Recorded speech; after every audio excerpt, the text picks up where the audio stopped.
Legend of Zelda Breath of the Wild is right around the corner, and we're learning more and more things about the game.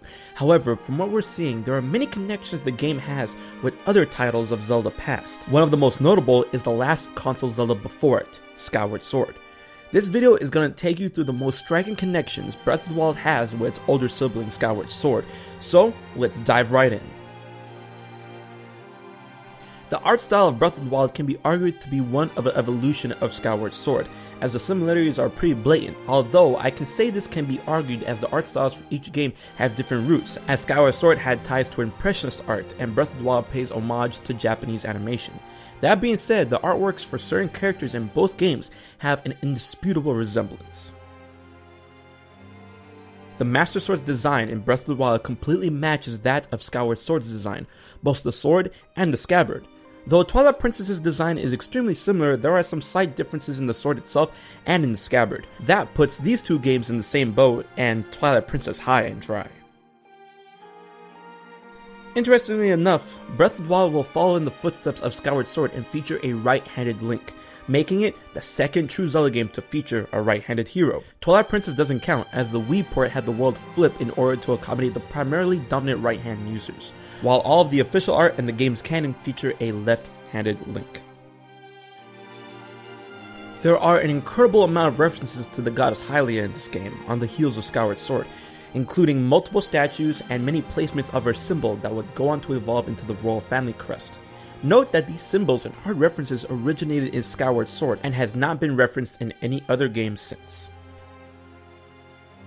There is a ton of technology in Breath of the Wild, the Guardians, the Sheikah Slates. However, this isn't the first time we've seen a massive amount of technology. That's right, Skyward Sword's Lanayru province. The desert area is teeming with technology, and all the temples within its region is based on amazing technological advances and enemies, so a theme like that is obviously carrying over to Breath of the Wild.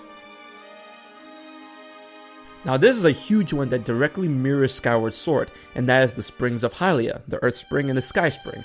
So far we've only seen what seems to be the Earth Spring ruined by time, so we can imagine that we'll also see the Sky Spring as well sometime in the game. But what is more interesting is that we see Zelda bathing in the spring with a white dress. This act and this motif directly correlates with Skyward Sword, where Zelda would bathe in the springs in order to purify herself and gain powers and memories of her former goddess life. So it seems that this will be replayed to a degree where Zelda of Breath of the Wild will have to visit these springs just like her ancestor. This was seen in the prologue from Skyward Sword, with various races coming together with the goddess HYLIA to combat Demise and his demons.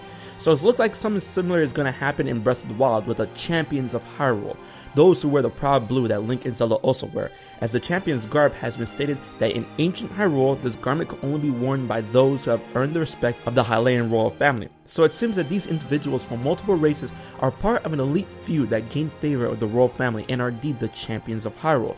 Perhaps they have, or will, assist in the fight to save Hyrule, just like the tribes did in Skyward Sword. As Calamity Ganon is sealed within the Hyrule Castle, Demise was sealed in the sealed grounds before the events of the game. Both are monstrous versions of themselves when sealed and are capable of wiping out the entire world when freed. With their prisons waning in their games, it is up to the hero to finally vanquish these evils. So, like his precursor, Demise was sealed in the sealed grounds as the imprisoned, Calamity Ganon was sealed in the Hyrule Castle before the game's events. So there we have it, the connections Breath of the Wild has with Skyward Sword, and they are pretty massive. Although this game will more than likely contain more references to multiple games in the series, Skyward Sword may have the strongest connection of them all as it stands.